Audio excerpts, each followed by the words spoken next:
Studio Minuit présente la collection Histoire d'espionnage. Le système Double Cross ou l'art de la désinformation. Au cours de la Seconde Guerre mondiale, le système Double Cross signifiant tromper, était un dispositif de contre-espionnage organisé par le MI5, le service de renseignement britannique actif sur le territoire du Royaume-Uni, qui eut pour finalité la désinformation. Des agents nazis ont été capturés et retournés, puis utilisés par les Britanniques principalement pour diffuser de fausses informations à leurs officiers traitants allemands. Les différentes opérations étaient supervisées par le comité 20, ou 20 Committee, ou Double Cross Committee, sous la présidence de John Cecil Masterman. Pour ce qui est de l'efficacité du système Double Cross, au début de 1941, Masterman s'exprimera ainsi.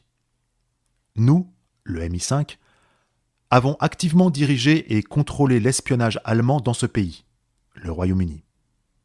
Ceci a été largement confirmé après la guerre. Modes opératoires. Neutralisation des agents allemands. Des agents de renseignement allemands, de l'Abwehr et du SD, sont infiltrés en Angleterre par divers moyens. Parachutage, sous-marin, le plus souvent passage par des pays neutres en se faisant passer pour des réfugiés. Pour commencer, les Britanniques arrêtent des agents allemands. Nombre d'entre eux se rendent aux autorités en atteignant les côtes anglaises. D'autres sont arrêtés pour avoir commis des erreurs minimes au cours de leurs opérations. Plus tard, des agents allemands reçoivent l'ordre de contacter d'autres agents déjà sur place qui, à l'insu de l'Abwehr, sont déjà sous le contrôle des Britanniques. Après la guerre, le bilan fera apparaître que la totalité des agents allemands envoyés en Angleterre soit se sont rendus, soit ont été arrêtés, à l'exception peut-être de l'un d'entre eux qui s'est suicidé. Communication. Le principal mode de communication entre les agents et leurs officiers traitants est la stéganographie. Les lettres sont interceptées par la censure postale, ce qui conduit à la capture de plusieurs agents. Plus tard, au cours de la guerre, les agents allemands sont équipés d'émetteurs-récepteurs de radio. Finalement, les transmissions connues comme provenant d'un agent double étaient transférées directement au quartier général du MI5. Du côté britannique, la pierre angulaire de la réussite dans ce combat contre l'Abwehr et le SD passe par le décryptage des codes allemands. Les chiffrements manuels de l'Abwehr sont percés dès le début de la guerre, et le cryptage d'Enigma de l'Abwehr et du SD suit peu après. De son côté, le renseignement d'origine électromagnétique permet de se faire une bonne idée du degré de confiance qu'ont les Allemands envers les agents doubles et du type d'action menée à partir de leurs informations. Désinformation. La politique du MI5 pendant la guerre est d'utiliser le dispositif à des fins de contre-espionnage. C'est seulement plus tard qu'on réalise son fort potentiel dans le domaine de la désinformation. Mais le système nécessite de posséder des informations authentiques pour les mélanger avec les fausses. Ce besoin est la cause de problèmes récurrents au début de la guerre pour obtenir que les services qui collectent les renseignements acceptent d'en livrer une petite quantité sans grande importance stratégique. Plus tard, comme le dispositif se comporte comme un tout cohérent, l'obtention de ces renseignements fait partie intégrante de l'organisation de la désinformation. Par exemple, un des agents envoie aux Allemands une information authentique concernant l'opération Torche. Le cachet de la poste indique une date antérieure au débarquement, mais en raison des retards délibérément provoqués par les autorités britanniques, l'information ne parvient aux Allemands qu'après que les troupes ont débarqué. Les Allemands ont ainsi l'illusion que cette information est de qualité, bien qu'elle soit devenue totalement inutile du point de vue militaire. Exemple d'opération. Opération hors du Royaume-Uni. Le dispositif ne fonctionne pas uniquement au Royaume-Uni, le FBI participe à l'opération. Des agents, en liaison avec le système, sont actifs en Espagne et au Portugal. Certains ont même des contacts directs avec les Allemands dans les pays occupés de l'Europe. Un des agents les plus célèbres ayant opéré hors du Royaume-Uni est Duško Popov. On a même noté le cas d'un agent actif dans la désinformation qui a commencé à opérer du Portugal de façon indépendante, en utilisant de simples guides touristiques, des cartes et une imagination fertile pour convaincre ses contacts de l'Abwehr qu'il espionnait au Royaume-Uni. Cet agent, Juan Pujol Garcia, a mis en place un réseau complet de sous-agents fantômes pour réussir à convaincre finalement les autorités britanniques qu'il pouvait leur être utile.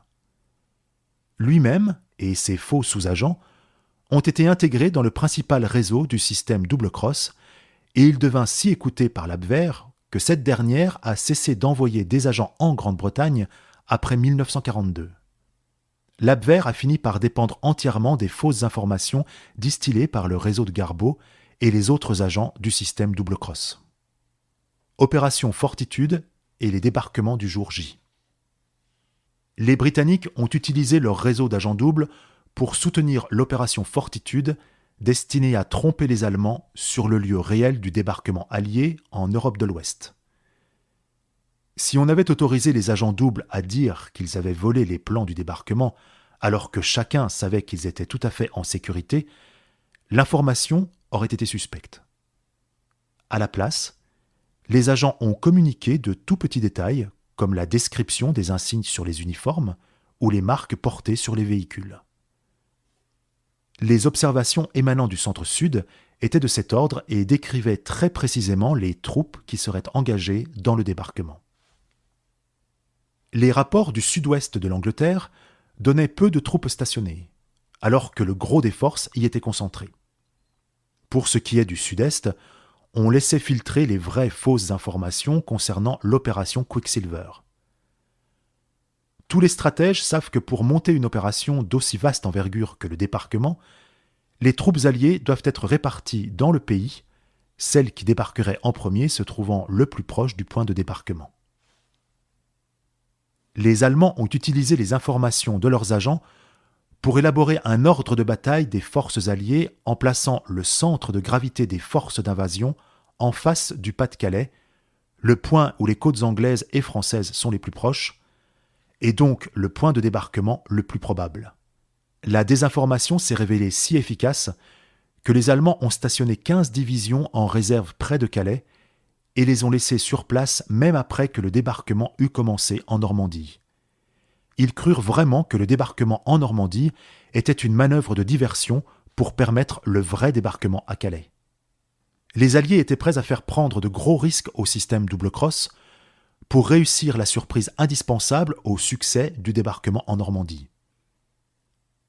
Pourtant, les tout premiers rapports faits par les agents doubles sur les insignes que portaient les unités alliées ont été confirmés lorsque les armées allemandes les ont rencontrés, renforçant ainsi la confiance des Allemands dans leur réseau d'espionnage. Certains agents doubles ont même été informés par radio depuis l'Allemagne qu'ils étaient décorés de la Croix de Fer. Opération Crossbow et V1 et V2. Au cours des attaques allemandes de V1, les Britanniques se sont rendus compte que ceux-ci tombaient entre 3 et 5 km avant Trafalgar Square, qu'ils pensaient être la cible recherchée par les Allemands. Les objectifs réels de la Luftwaffe, comme Tower Bridge, n'étaient pas connus des Britanniques. Duncan Sandys demande alors aux agents allemands, sous contrôle du MI5, de transmettre en Allemagne les points d'impact des V1. Pour que les Allemands programment leur V1, trop court, les agents doubles britanniques augmentent le nombre de V1 tombés dans le nord et l'ouest de Londres et ne rapportent pas, autant que possible, ceux du sud et de l'est.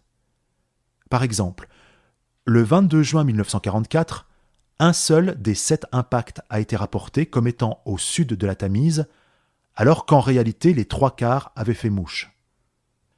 Bien que les Allemands aient été capables de connaître les points d'impact d'un échantillon de V1 équipé d'un émetteur de radio embarqué et qui confirmait qu'ils étaient courts, ils ont préféré le renseignement humain à la télémétrie.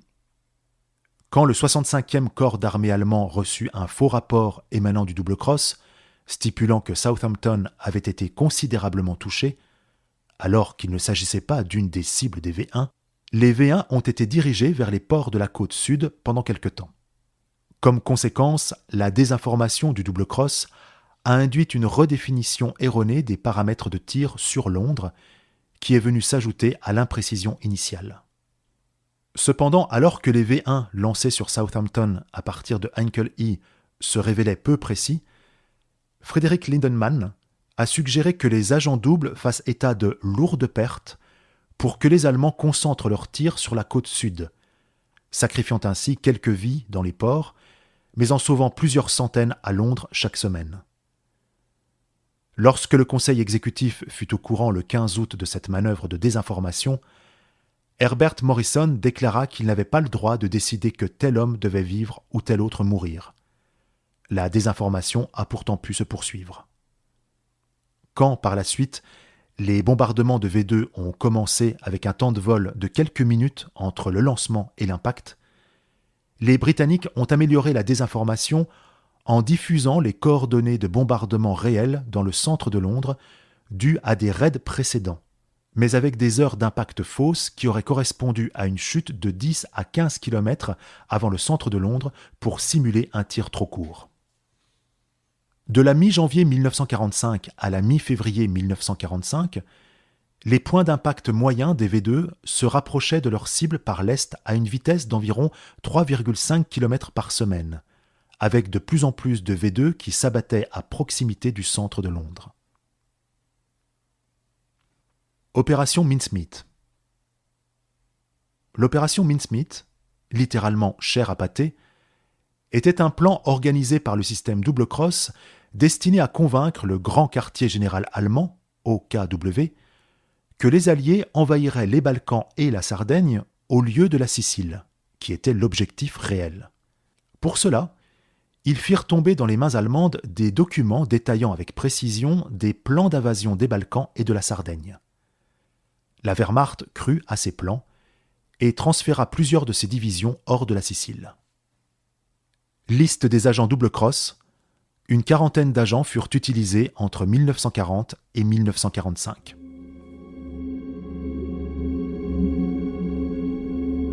La collection Histoire d'espionnage vous a été présentée par Studio Minuit.